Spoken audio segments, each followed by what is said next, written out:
Fala pessoal, o UFC 309 acabou de acabar, a gente já viu, John Jones ganhou, Stipe aposentou, Charles quase matou a gente do coração de novo. Fica aí que eu vou te contar tudo que aconteceu no card principal e nas principais lutas, né?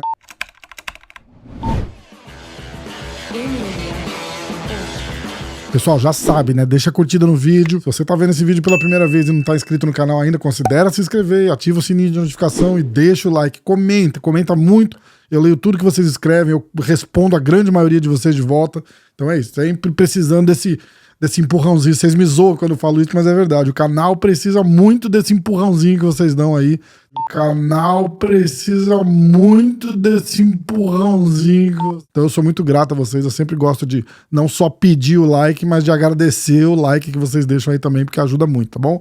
Abraço e bora. Vamos pro vídeo. Abrindo o card já teve a Eduarda Moura, né? Venceu a Verônica Hard, venceu bem, controlou legal. A Rondinha lá do Galpão da Luta, né? Parceira de treino do Malhadinho, do Carlos Boi. Vem com força, parece que se achou legal. Ela disse que vai querer lutar nas duas categorias, que quer trabalhar, então torcer para aquela fase, né, dela não bater o peso já passou. Impressionou, muito boa, bem contida, ganhou tranquilo, ganhou bem. Não achei que correu nenhum risco, né? Eu vou pular agora e vou falar da luta do Jonathan Diniz, que a gente tinha muita esperança, né? Tava vindo com um hype legal aí, o cara, pô, bom de kickbox pra caramba. Aconteceu meio que o que tá escrito nas profecias, né? O cara não é forte de chão, Marcin Tybura sabia disso, botou ele no chão, cotovelada pra caramba. Eu não achei injusta a paralisação. Acho que a maior polêmica dessa luta foi eles não deixarem o Jonathan voltar pro terceiro round. Ele levantou praticamente meio que nocauteado ali, né? A hora que acaba o round, o pessoal meio que levanta ele assim. O pessoal da transmissão aqui nos Estados Unidos, o Joe Rogan, eles falaram muito, tipo, nossa, tem que parar, ele tá nocauteado, tá com concussão. Essa palavra concussão aqui aterroriza todo mundo, né? Então, o que aconteceu ali foi mais ou menos o seguinte: eles não paralisaram por causa de corte, por causa de nada, eles paralisaram porque teve uma conversa dele com a médica, ela fez algumas perguntas chaves para ele ali que ele não conseguiu responder. Eu não sei como é que é o inglês dele, mas isso... Independente, eu achei certo que devia ter parado mesmo. Eu não acho que ele. Eu acho que ia voltar só pra ele ser nocauteado pelo Tybura, ou ser quedado e tomar mais cotovelada também. Então eu não acho que precisava ter necessidade. Podia ter alguma chance de ganhar? Podia, mas 90% ali eu acho que o Tybura botava ele no chão rápido e aí ia ficar pior. Eu acho que não tem necessidade. Vamos salvar o corpo e a cabeça para uma próxima luta, estuda o que aconteceu de errado e volta e faz melhor, né? Não tem outro jeito, infelizmente, na luta não tem outro jeito. Mas aí a parada da médica foi que ela falou alguma coisa pra ele, ou ele não respondeu do jeito que era pra responder. Eles fazem umas perguntas tipo, que dia é hoje, qual que é seu nome, aonde você tá, umas coisas assim. Se o cara não responde certo, eles param a luta. O cara foi com a lanterninha ali também, acho que olhar a pupila, não viu reação. Eu não sei exatamente o procedimento que foi, mas foi ali entre os médicos que resolveram que ele não estava apto a lutar. Apesar de muito protesto, né? Protestou muito, ficou muito puto ali na hora. Falou que tava bem, mas esse é o espírito do cara mesmo, de lutador, né, cara? O cara quer lutar, o bicho é brabo, né, cara? Os caras são muito brabos de estar ali, então não tem jeito. Porra. Aí eu vou falar rápido aqui do Jim Miller, né, cara? Que absurdo, 45 lutas no UFC. 45 lutas no UFC. Acho que ele tá com 41 anos de idade. Os caras estão, tipo, vai cumprir teu contrato aí, vai acabar, né? Lutou o UFC 100, lutou o UFC 200, lutou o UFC 300, perdeu no UFC 300, perdeu feio ainda, mas ó, voltou, se recuperou legal e sai com uma vitória no Madison Square Garden. Ele é ali de Nova Jersey, pertinho, então lutando praticamente em casa. Muito legal, ele era zebraça pra essa luta, então muito legal que ele conseguiu sair com a vitória também. Não sei o que vocês acharam. Vai comentando aí que eu vou lendo e a gente vai conversando. Depois do que acaba o vídeo, vai comentando aí que eu vou respondendo também. Se tiver pergunta, manda aí também. Uma luta que eu vi vocês reclamando muito foi a luta do Ruff. Gente, eu não sei o que mais que vocês querem. O cara ganhou, tipo, todos os rounds, ganhou bem. Não foi uma luta maravilhosa, não deu um show. Gente, calma.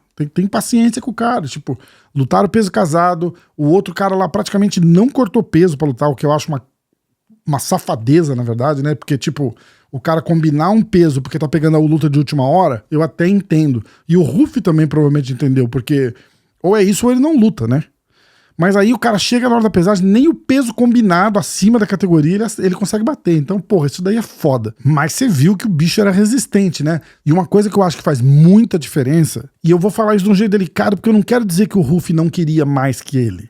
Mas assim, eu acho que naquele momento era a luta da vida desse peruano. E pro Ruff era a oportunidade de dar um show. Mas não era a luta da vida do Ruff. Faz sentido o que eu tô falando? Tipo, esse moleque chegou com a oportunidade. Porra, primeira luta dele no UFC. O cara vai lutar no Madison Square Garden, no card principal. Porra, o cara vai entrar pra fazer ali o que ele vai tentar fazer dar ruim de qualquer jeito. É óbvio, ele não tinha a mesma categoria técnica assim, mas não parou de vir pra cima. Esses caras são duros, cara. Então, ó, não acho que o Ruff fez feio, muito pelo contrário, lutou bem, ganhou bem os 3 rounds, encaixou, quase meteu um nocautão ali no segundo round. Então, eu acho que não é demérito do Ruff, eu acho que é mais mérito do peruano ter aguentado as porradas do Ruff, cara. Eu acho que a verdade é isso. De repente, se esse moleque tivesse cortado o peso certo ali, a luta teria acabado, provavelmente. Então, vamos lá, dá um tempo pro cara.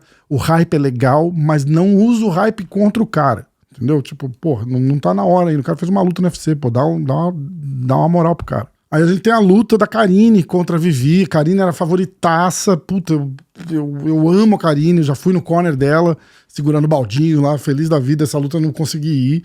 Mas foi foda de ver, assim, sabe? Eu assisti até, eu achei que foi uma luta muito boa, mas a Vivi surpreendeu, né? A veteranaça ali, usou melhor as armas e acabou tirando uma vitória da Karine ali, que não sei, eu não falei com ela ainda, fiquei bem chateado dela ter perdido essa luta, não consegui nem prestar muita atenção, assim, a hora que eu vi que ela tava perdendo, assim, eu já meio que eu dei uma desligada. Então essa luta aí eu vou ter que pular, não vou conseguir falar muito pra vocês, porque, porra, não sei, eu queria reassistir até pra ver aonde que começou essa virada da Vivi na luta, né? Acho que a pior luta da noite, Bo Nickal e Paul Craig.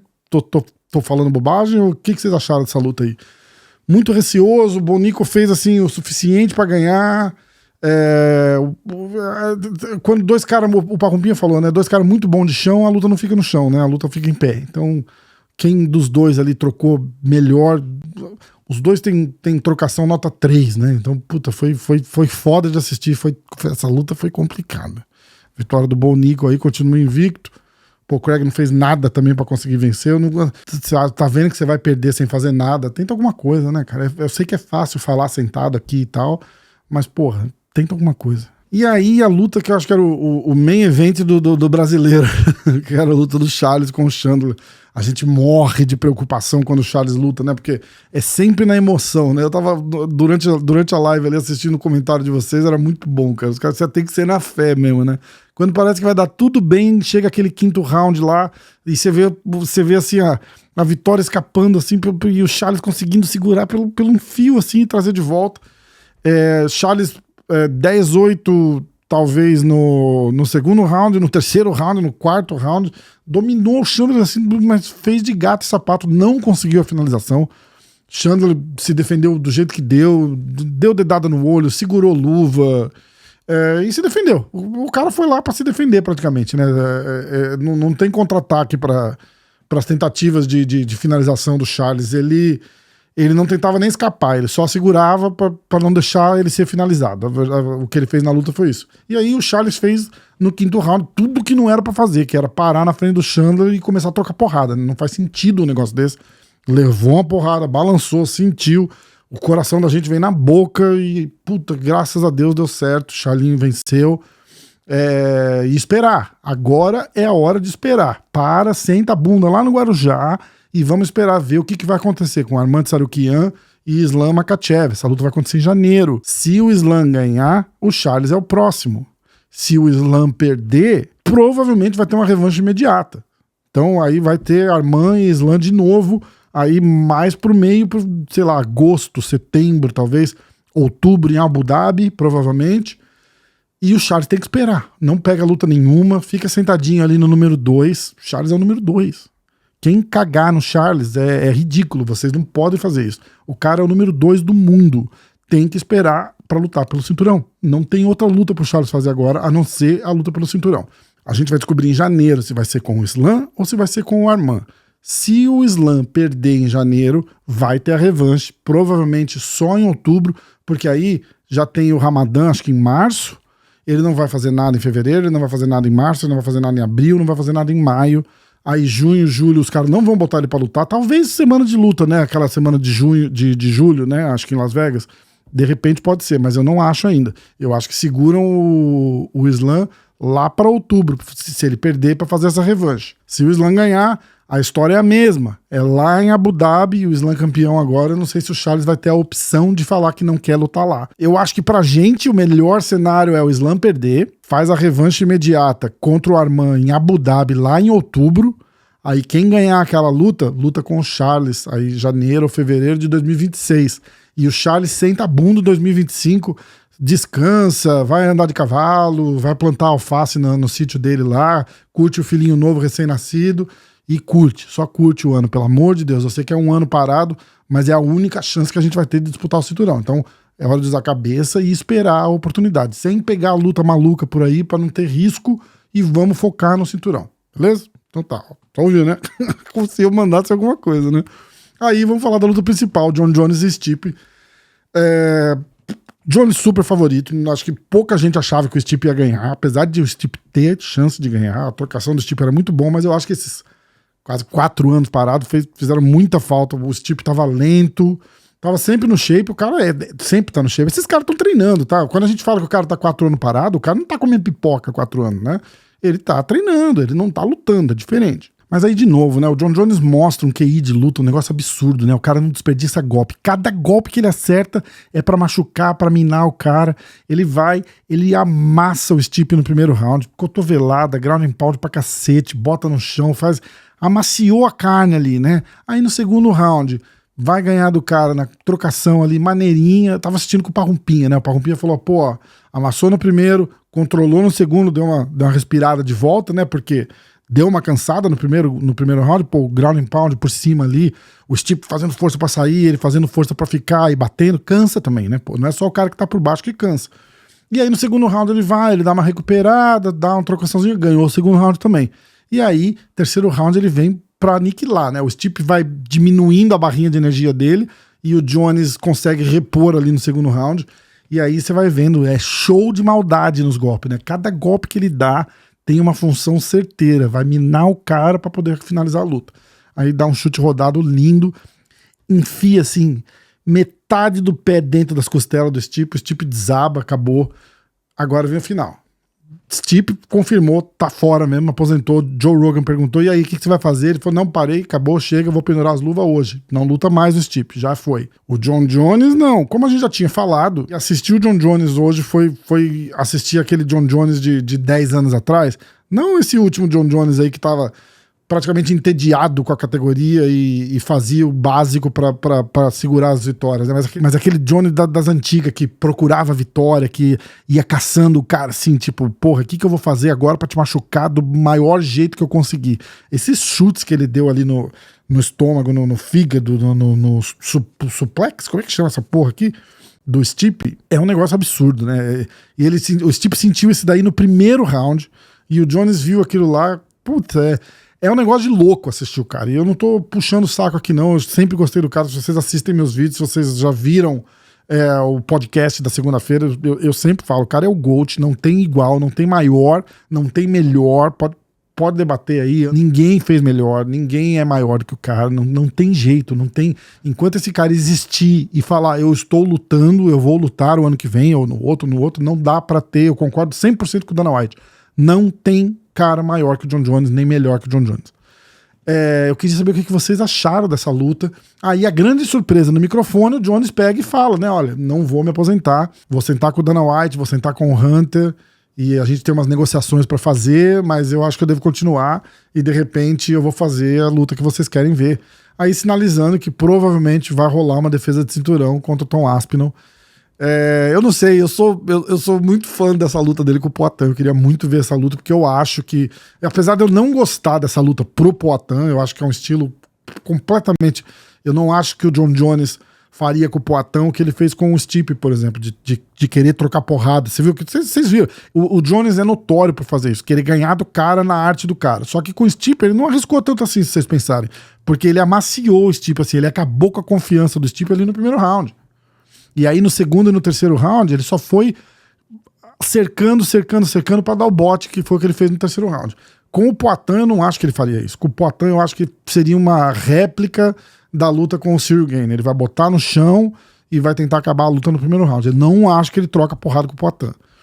Mas, mesmo falando isso, era a luta que eu queria mais ver, porque eu não acho que tem luta maior no UFC do que Jones e Poatan. Apesar de que o Jones e o Aspinall vai ser um lutão e não sei o quê, eu acho que o Aspinall só tá onde ele tá porque caiu a luta do Jones na primeira vez. O Aspinall ia ser um contender, ele não ia ser o campeão interino. Então quando vocês vêm brigar e falar, é o direito dele e tal, não sei o quê, ele só teve esse direito porque a primeira luta caiu. Se a primeira luta tivesse acontecido, de repente a gente não tava nem falando de Aspinall. Então, eu acho que é um lutão. O Aspinall conseguiu se infiltrar nesse hype aí e fazer parecer que vai ser um lutão.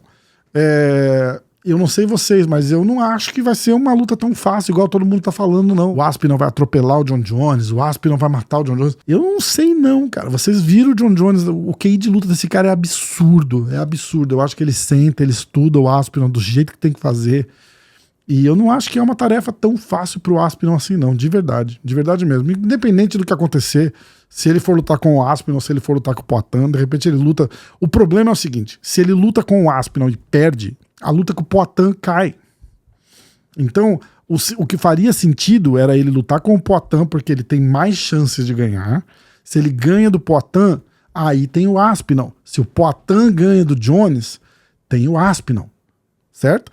Se o Jones luta com o Aspinall primeiro e perde, aí vai ter Aspinall e Poatan. Mas eu acho que o Jones tem o efeito que tem pra fazer uma super luta dessa. O Aspinall ainda não.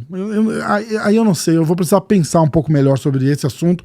Poatan e Aspinall, eu não tenho certeza. Aí que eu acho que quem traz o hype pra essa luta é o Poatan, entendeu? No caso do Poatan e Jones, os dois trazem o hype.